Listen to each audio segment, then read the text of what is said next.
అందరి సమాచారం న్యూస్ ఛానల్కి స్వాగతం. గంగాధర నెల్లూరు నియోజకవర్గంలో అక్రమాలపై పోలీసుల గట్టి కసరత్తు.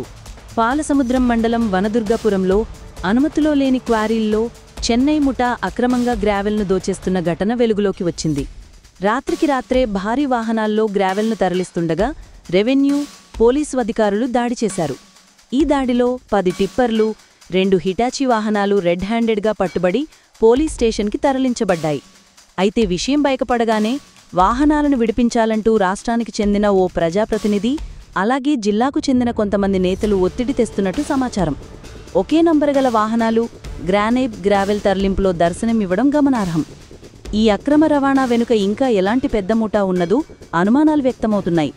ప్రజల వనరులను దోచుకుంటున్న ఈ అక్రమ రవాణాపై కఠిన చర్యలు తీసుకోవాలంటూ స్థానికులు డిమాండ్ చేస్తున్నారు.